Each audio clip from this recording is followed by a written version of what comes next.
বাংলার রাজনীতি মানে আবেগ, আন্দোলন, সংস্কৃতি, মতাদর্শ আর ক্ষমতার লড়াই।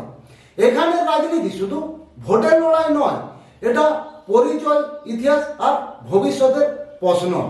কিন্তু বর্তমানে আমাদের পশ্চিমবঙ্গে ভোট পাওয়ার জন্য প্রতি মাসে হাজার হাজার কোটি টাকা লক্ষ্মীশ্রী এবং হাবিজাবি প্রকল্পের জন্য খরচ করা হচ্ছে। অন্যদিকে আসাম বলুন, বিহার বলুন, গুজরাট বলুন, আরও আদার্স যে স্টেটগুলি আছে, দিনকে দিন উন্নতি হচ্ছে। আর পশ্চিমবঙ্গের অবস্থা কি হচ্ছে?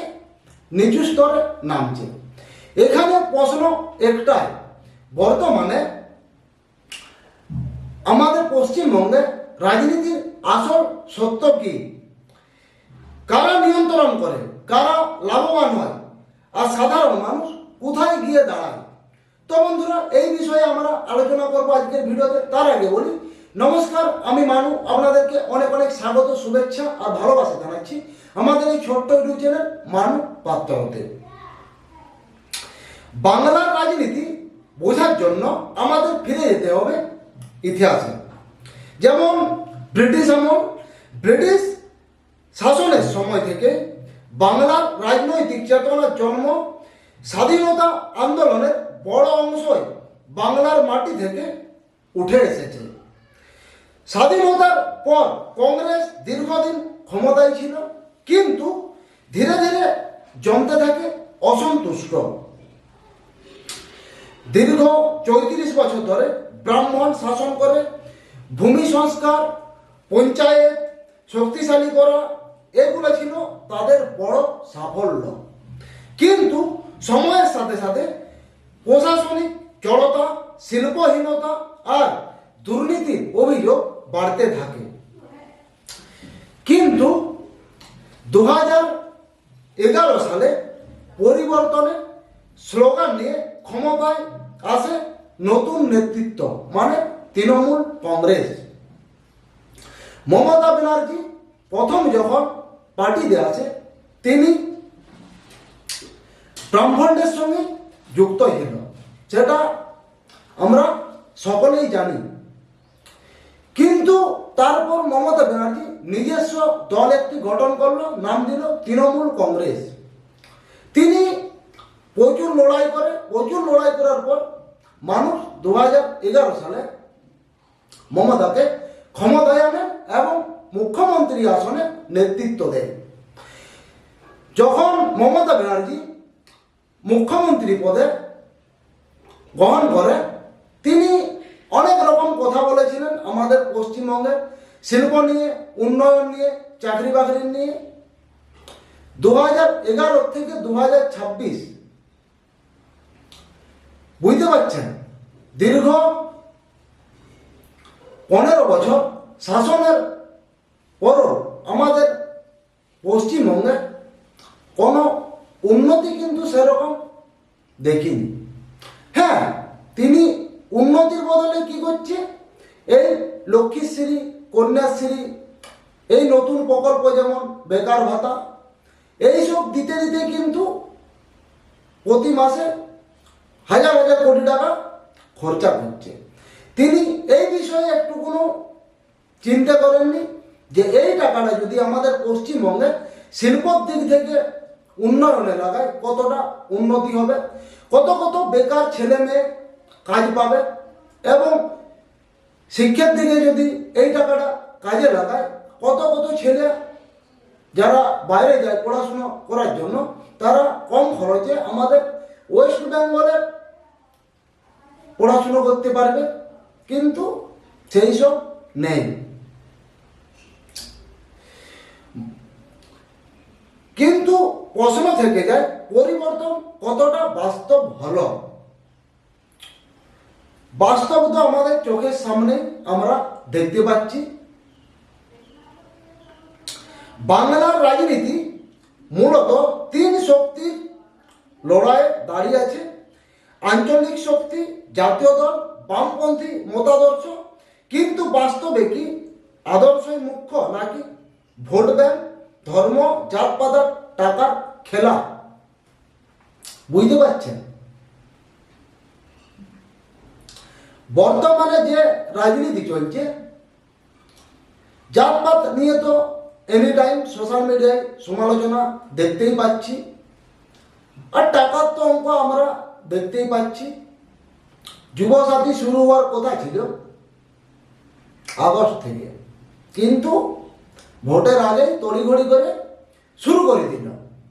কারণ সামনেই ভোট, ভোটের আগে যদি 1500 টাকা করে যদি প্রতিটা ছেলের অ্যাকাউন্ট বা মেয়ের অ্যাকাউন্টে দেওয়া হয়, কিছুটা হলেও মাইন্ড চেঞ্জ হবে ছেলে বা মেয়েদের, যে এবছর পাচ্ছি 1500, আবার নেক্সট বার যখন ভোট আসবে হয়তো 1500 জায়গায় 2000 দিয়ে দিবে।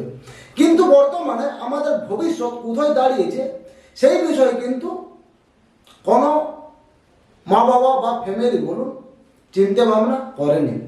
কারণ সোশ্যাল মিডিয়া খুললে এইরকম কিছু ভিডিও সামনে আসে, এই যে লক্ষ্মী ভাণ্ডারে 500 টাকা যেমন বাড়ি দিল, এবং ছেলে মেয়েদেরকে 1500 টাকা করে যে দেওয়ার জন্য ফর্ম ফিল আপ করার জন্য দাঁড় করেছে লম্বা লাইনে।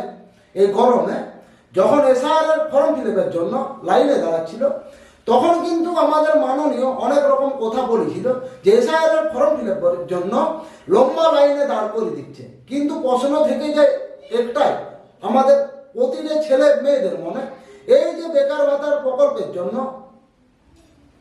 সেই তো লাইনেই দাঁড়াতে হচ্ছে, তাহলে এসআইআর সময় কেন এত প্রশ্ন, এখন কেন প্রশ্ন নেই?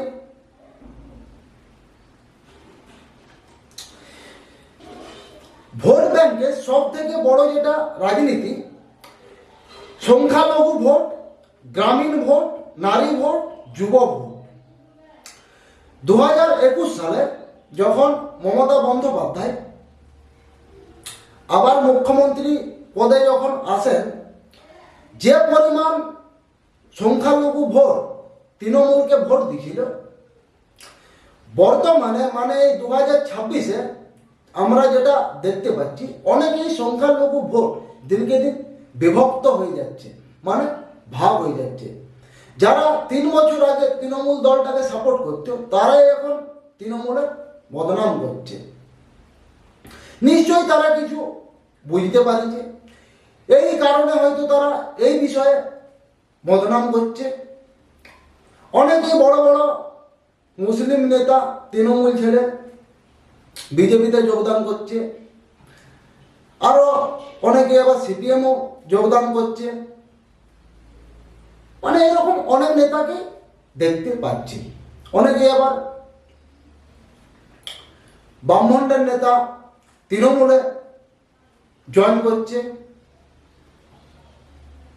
এই তো রিসেন্ট একজন জয়েন করলো, তাকে নাকি মোটা অ্যামাউন্টও দেওয়া হয়েছে জয়েন করানোর জন্য। সোশ্যাল মিডিয়াতে শুনলাম যেটা, ওই বিষয়ে আমি আপনাদেরকে বলছি। মানে বুঝতে পারছেন বর্তমানে ভোটারদের পরিস্থিতিটা কোথায় দাঁড়িয়েছে। মানে পুরোটাই হচ্ছে একটা টাকার খেলা। টাকা বললেও কম, বড় সড়ো টাকার খেলা, কম টাকা নয়। কিন্তু এই যে সংখ্যালঘু ভোট, ভাঙড়ের নেতা যেমন নওশাদ সিদ্দিকী, ওনাকে অনেক সংখ্যালঘু ভোটার যেমন সাপোর্ট করছে। নতুন দল গঠন করেছে যেমন হুমায়ুন কবির, ওনাকেও কিছু কিছু সংখ্যালঘু ভোটার সাপোর্ট করছে, কারণ ওই বাবরি মসজিদকে নিয়ে তিনি ফেমাস। তিনি এমন কিছু করবেন বলে তো আমার মনে হয়নি। তিনি তো ডাইরেক্ট বলছে যে এত ভোট দিদিকে যায় আর এত ভোট আমাকে যায়, তাহলে বিজেপিকে পশ্চিমবঙ্গ থেকে হাঁটিয়ে দেবো ডাইরেক্ট। কিন্তু এই রকম কথাবার্তা নওশাদ সিদ্দিকীর মুখ থেকে শোনা যায়নি। মানে হুমায়ুন কবিরের রাজনীতির কথা আগে তো মানুষ জানত, দিনকে দিন আবার মুখ থেকে বেরিয়ে আসছে তার যে সমস্ত কথাবার্তা বলছে সোশ্যাল মিডিয়ায়, সব কিছুই। অনেকেই সংখ্যালঘু ভোটার বিজেপিতে চলে আসছে, তৃণমূলে যে একদম নেই সেটা বললেও কম। তৃণমূলে আছে, মানে যে পরিমাণ আগে ছিল সেই পরিমাণ আর নেই। গ্রামীণ ভোট, গ্রামীণ ভোটের যে কথাটা, এই যে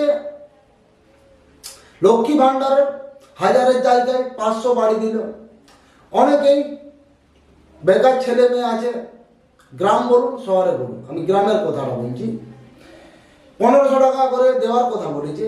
কিছু কিছু এমন পরিবার আছে যারা খবর দেখেও নাই, খবর পড়েও নাই এবং খবর শুনেও নাই। দিদি 1500 টাকা দিচ্ছে রে, ভোটটা কিন্তু তৃণমূলকেই দেবেন। আরে দিদি 500 টাকা বাড়িছে রে, যেমন মেয়েদের সমালোচনা হয়, আরে ভোটটা দিদিকেই দিতে হবে। এখন দিচ্ছে 500 বাড়িয়ে 1500 লক্ষ্মী ভাণ্ডারের, আর ছেলে মেয়েদেরকে 1500। আবার নেক্সট বার যখন ভোট হবে আরো 500 বাড়ি দিবে, মানে 2000। তাহলে একটা ফ্যামিলির যদি 3 জন মেম্বার হয়, প্রতি মাসে 6000 টাকা করে ঢুকছে রে। কিছু কিছু তো পরিবারের চিন্তা ভাবনা তো এরকম থাকে, মানে সেই সব দিক থেকে এই যে টাকাটা ব্যয় করল, এইটার কিন্তু সুদে আসলে আদায় করবে 100%। ভোটার তো বাড়বে কি এমনটা নয়, টিএমসি ভোটার অবশ্যই বাড়বে। গ্রামীণ ভোটার প্রচুর আছে যারা এই সব টাকার বিনিময়ে কিন্তু ভোট দেয়, এইটা কিন্তু বাস্তব। এর প্রমাণ কোথায় পেয়েছি? যখন 21শে জুলাই ধর্মতলায় যে আন্দোলনটি ডাকা হয়, যারা যারা সবাই গিয়েছিল, আমরা সবাই সোশ্যাল মিডিয়াতে দেখেছি, কাউকে 400 টাকার বিনিময়ে, কাউকে 300 টাকার বিনিময়ে নিয়ে গেছে, এবং কিছুটা ঢুকু ঢুকু ব্যবস্থা ছিল, কিন্তু গেছে তো টাকার লোভে। ঠিক এইরকম একটি ব্যাপার। নারী ভোট, এই যে নারী ভোটের ব্যাপারটা আমি আর বলছি, লক্ষ্মী ভাণ্ডারের 500 বললাম কি, অনেকেই নারী ভোটার কিন্তু সাপোর্ট করবে। যারা আরজি করের ঘটনার কথা, 26,000 চাকরির কথা, মেডিকেল কলেজে যে মেয়েটাকে নৃশংসভাবে ধর্ষণ করা হলো, এই কথা, আমাদের পশ্চিমবঙ্গে কোনো শিল্প নেই, উন্নয়ন নেই, এই সমস্ত কথা যারা মনে রাখবে, তারা কিন্তু টিএমসিকে ভোট দিবে বলে আমরা অন্তত মনে করিনি। এরপর আছে যুব ভোট। যুব ভোটের মধ্যে যেটা সমালোচনা দেখতে পাচ্ছি, গেরুয়া রঙকে বেশিরভাগ তারা সাপোর্ট করছে বরাবর, আর এই যুবকদেরকে টানার জন্য বিশেষ করে 1500 টাকাটা দেওয়া বেকার ভাতার জন্য। কিন্তু বেকার ভাতা 1500 টাকা বাড়িতে যে কোনো যুবকের মুখ থেকে ভালো কিছু কথা শুনতে পাইনি। হয়তো 100-2-3 জন ভালো কথা বলছে, বাকি সব কি বলছে, এই 1500 টাকায় কি কারো সংসার চলবে? কোনো মতেই চলবে না। কিন্তু এই ক্ষেত্রে আমাদের অভিষেক ব্যানার্জি তিনি বলেছেন যে আমিও জানি যে 1500 টাকায় সংসার চলবে না, তবে কিছুটা হলো আধার দিচ্ছি। যেমন একটা স্টুডেন্ট যদি পড়াশোনা করে, সেই ক্ষেত্রে 1500 টাকা তার পড়ার ক্ষেত্রে খরচা করতে পারবে, তিনি এইরকম কিছু বলেছে। কিন্তু ওই পরিপ্রেক্ষিতে অনেকেই যুবক কি বলেছে যে 1500 টাকার বদলে যদি আমাদের বাংলায় যদি শিল্প বা উন্নতির ব্যবস্থা করতে, এই বেকার ছেলে মেয়েদেরকে কাজ করার জন্য বাইরে যেতে হতো না, বিজেপি শাসিত রাজ্যেও যেতে হতো না, আমাদের পশ্চিমবঙ্গে কাজ করে খেতে হবে। বলছে আমরা এই 1500 টাকা চাইনি, আমাদের পশ্চিমবঙ্গে শিল্প চাই, উন্নতি চাই, শিক্ষার দিক থেকে উন্নয়ন করুন, এইসব চাই। বুঝতে পারছেন? কিন্তু এই যে বাংলার রাজনীতি সবচেয়ে বিতর্কিত অংশ হলো দুর্নীতি। যেমন শিক্ষক নিয়োগ কেলেঙ্কারি, কয়লা পাচার অভিযোগ, চিটফান্ড কেস, কাটমানি ইস্যু, মানে একের পর এক কিন্তু আমরা ঘটনা দেখেই আসছি। 2011 সালে দিদি শাসনে আসার পর থেকে, মানে ওনার যে দলের যারা তাগড়া তাগড়া নেতারা ওই সময় ছিল, এখন হয়তো বর্তমানে অনেকেই সাসপেন্ড হয়ে গেছে,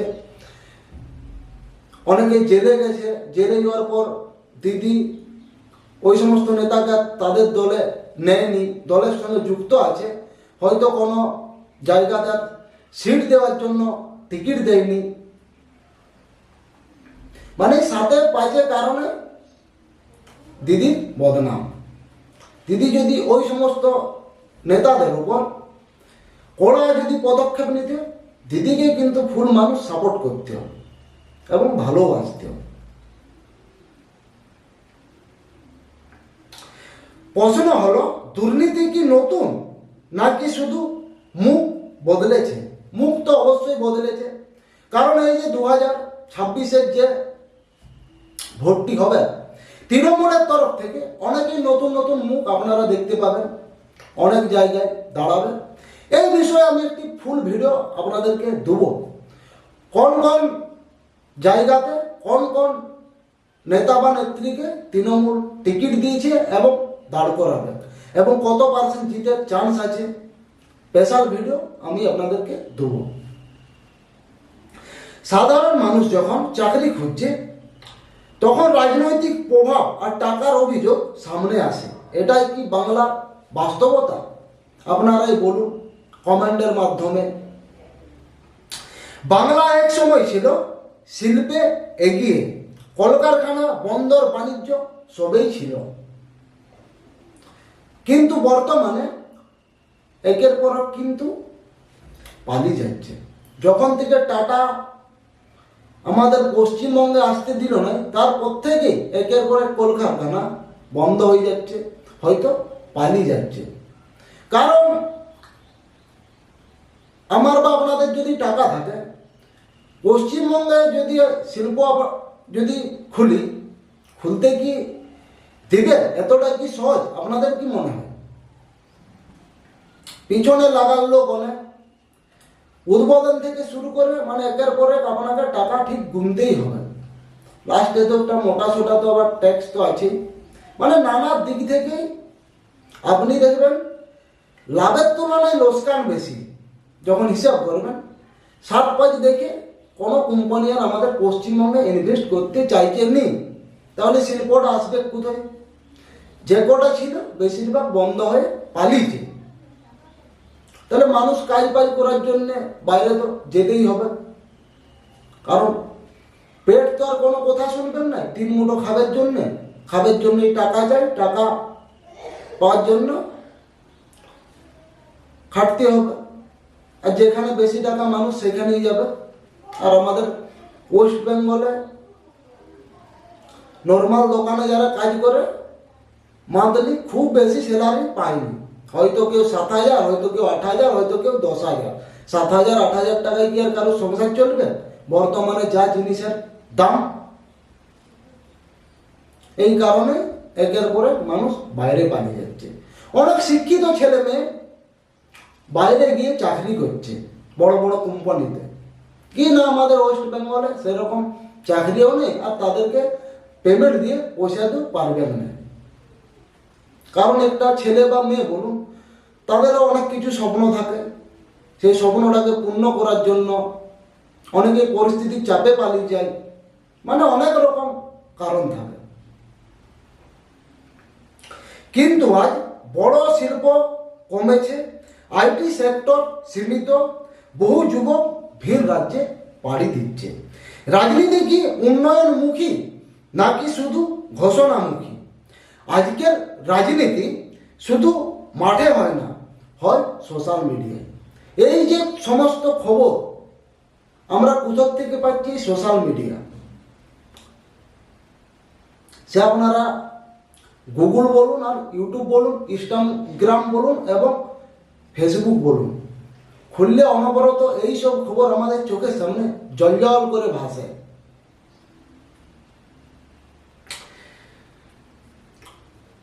সত্য আর প্রোপাগান্ডার সীমারেখা ঝাপসা হয়ে গেছে। মানুষ কি তথ্য পাচ্ছে নাকি তৈরি করা বয়ান পাচ্ছে? বুঝতে পারছেন? বাংলার নির্বাচনে প্রায় সহিংসতার অভিযোগ ওঠে, বুথ দখল, রাজনৈতিক হামলা, দলবদল। 2021 সালের আগে যে সমস্ত পঞ্চায়েতে ভোট হওয়ার কথা ছিল, আপনারা শুনেছিলেন, অনেক পঞ্চায়েত কি করেছিল, সেই সময় তৃণমূলের অধীনে ছিল, এখনো আছে, অনেকে এবার চেঞ্জ হয়ে বিজেপির আন্ডারও হয়ে গেছে পঞ্চায়েত বা ব্লকগুলো। যখন তৃণমূলের অধীনে ছিল যে সমস্ত পঞ্চায়েত বা ব্লকগুলো, ভোট পর্যন্ত হতে দেয়নি। সেই সময়কার কথা সকলেরই মনে আছে, বুঝতে পারছেন? মানুষ কিন্তু কোনো কিছুই ভোলেনি। রাজনীতি কি মতের লড়াই নাকি শক্তির প্রদর্শন? একজন কৃষক কি চায়? ন্যায্য দাম। একজন ছাত্র কি চায়? চাকরি। একজন ব্যবসায়ী কি চায়? নিরাপত্তা, স্থিতিশীলতা। কিন্তু রাজনীতি কি তাদের কথা শোনে নাকি শুধু ভোটের সময় দরজায় কড়া নাড়ে? এই যে ভোট আসছে, অনেকে নেতা এরপর বাড়িতে বাড়িতে আসবে একটি কাগজ নিয়ে, যে আপনারা সবাই এই চিহ্নে ভোটটি দিন। যে বিজেপি করে সে বলবে বিজেপি চিহ্নে ভোট দিন, যে সিপিএম করে সে বলবে সিপিএম চিহ্নে ভোট দিন, যে তৃণমূল করে সে বলবে তৃণমূল চিহ্নে ভোট দিন। কিন্তু ভোটটা মানুষ যে পার্টিটা পছন্দ করে, যার কাজ পছন্দ করে, যে নেতাকে পছন্দ করে, তাকে ভোটটা দিবে। হয়তো বিজেপি হতে পারে, তৃণমূলও হতে পারে এবং সিপিএমও হতে পারে। বাংলার রাজনীতি এখন মোড় ঘোরার পথে। প্রশ্নগুলো হলে, আঞ্চলিক শক্তি কি টিকে থাকবে? আপনাদের কি মনে হয়? জাতীয় দল কি জায়গা বাড়বে? বামপন্থীরা কি পুনর্জীবিত হবে? যুব সমাজ এখন বড় ফ্যাক্টর, মানে সব থেকে ভোটারদের মধ্যে পর হচ্ছে যুব সমাজ এবং এই নারী সমাজ, বিশেষ করে যুব সমাজটা। বাংলার রাজনীতির আসল সত্য হলো, এখানে আবেগ খুব শক্তিশালী, পরিচয়ের রাজনীতি বড় ভূমিকা রাখে, ক্ষমতার লড়াই আদর্শকে ছাড়িয়ে যায়, সাধারণ মানুষ পরিবর্তন চায় কিন্তু স্থিতিশীলতাও চায়। সব দলে উন্নয়নের কথা বলে, কিন্তু বাস্তবের উন্নয়ন কি মাপা যায়? আপনারাই বলুন। আমি কি বললাম শুরুতেই,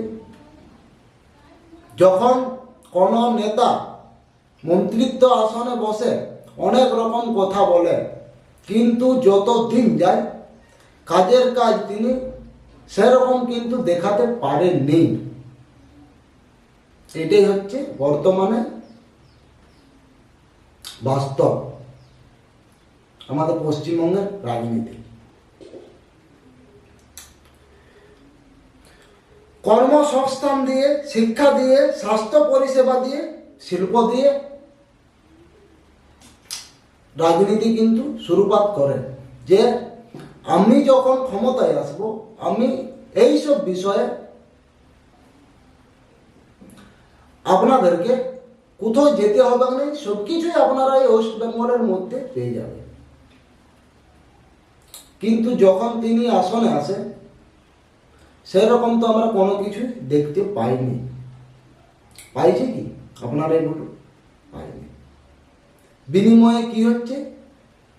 একজন টিচারকে ধাক্কা খেতে হচ্ছে রাস্তাতে, লাথি খেতে হচ্ছে, কি না চাকরিটা ফিরে পাওয়ার জন্য। আদৌ কি চাকরি ফিরে পেল? এই যে আরো রিসেন্ট পরীক্ষাটা হলো, যারা চাকরি থেকে বরখাস্ত হয়েছিল, কই রেজাল্ট নিয়ে তো কোনো প্রশ্নই শুনছিনি সোশ্যাল মিডিয়াতে। কবে কি রেজাল্ট বেরোবে, কবে কি নথিভুক্ত হবে, কোনো খবর কিন্তু আমাদের সামনে এখনো আসেনি। পরীক্ষাটা হয়েছে ঠিকই, কিন্তু আদৌ কি তাদের চাকরি হবে যারা পরীক্ষায় বসেছিল? না সেই 2016-17 সালের মতোই ঘটনা হবে? কি মনে হয়? কোনো তো লিস্ট তো এখনো বের হওয়ার কথা সোশ্যাল মিডিয়ায় আসেনি, কোনো ওয়েবসাইটে আসেনি। এই কতদিন পরীক্ষা হলো।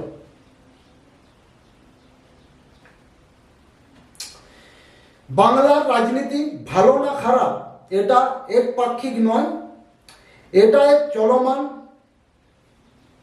বাস্তব, যেখানে আমরা ভালোও দেখতে পাই, খারাপও দেখতে পাই। তো বন্ধুরা, এই বিষয়ে আপনাদের কি মতামত অবশ্যই জানান এই কমেন্ট বক্সের মাধ্যমে।